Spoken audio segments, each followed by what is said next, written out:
Hey everybody, we have a lot to cover in today's video. 343 has finally answered why content is being removed from Halo Infinite. We have PvE, firefight information, we have upcoming Season 4 content, and so much more. So let's jump into it. As we all know, and we've been wondering for a while, why is 343 removing all of the content when new stuff comes in? I've seen heaps of comments from you guys saying you just don't understand why. I thought it was the UI again, because there was no way known they'd be purposefully removing content. But unfortunately, that seems to be the case. A lot of really cool map and game mode combinations were removed because 343 does not want more than 20 game mode and map combinations in a playlist. They said they want at the very least a 5% chance you're going to get a certain map and certain mode, and they don't want to dilute the map and game mode pool any more than that. Which means a lot of cool stuff, unfortunately, was cut from Quick Play. Big shout out to Forge Lord, Michael Shaw on Twitter, for actually explaining it to me. He said, and I quote, with 20 playlist entries, there is a 5% chance of seeing a particular experience every time you matchmake. We don't want to make players wait all day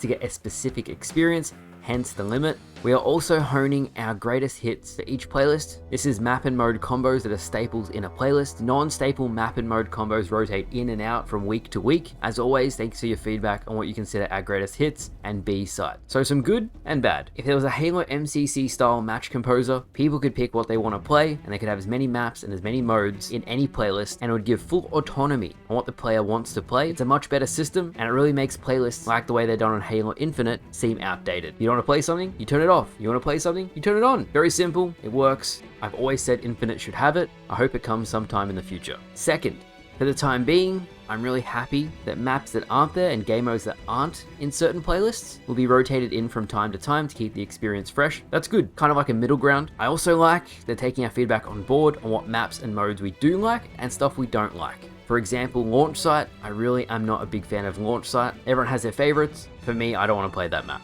It still would be better if you could access all the content all at once, because this problem is going to get worse as the seasons go on and more maps and modes are added, especially with all the community creations. Now, speaking of community creations, I have some extra good news, and 343 will be adding all of the community created maps to Tactical Slayer. As I said last video, Tactical Slayer had a whole bunch of objective modes added in, so it wasn't really Tactical Slayer anymore. Should have been called Team SWAT. But, based on our feedback, 343 will be removing all the objective modes from Tactical Slayer, which means they don't have to change the playlist name anymore. They also said they're going to see how they can re-add it in future, so it very well may become Team Tactical down the road. Moving on to the big news of the day, Bastion, a new mode created by 343 Industries that very well may be the PvE mode / firefight that you guys have all been waiting for. A lot of information has been coming out about this in the last few days, mainly from Serasia. On screen is Bastion PvE_startup. LUA scripts have been used all the way since Halo Combat Evolved. Currently, we have no idea if this will launch for Season 4. Unishek himself did a tweet saying that leakers just make up when things are coming out of thin air, so we have no set in stone date. However, the fact that Bastion is in the game, it says PvE, and forgeable AI is coming in the not too distant future,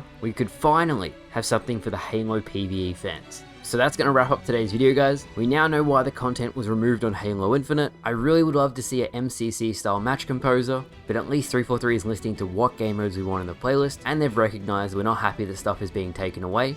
Forge Lord, who I mentioned earlier in the video, is in charge of the playlist now, and I know if we give feedback and say what maps and modes we want to see, he'd be more than happy to add them into the playlist. There is also a lot of content that is shaping up Season 4 and beyond for Halo Infinite. We have no idea when Bastion will release a progression system and infection, but we know it's on the way, so it gives us a lot to look forward to. With that said, I hope you enjoyed today's video. Thank you all for watching, and I'll see you guys later.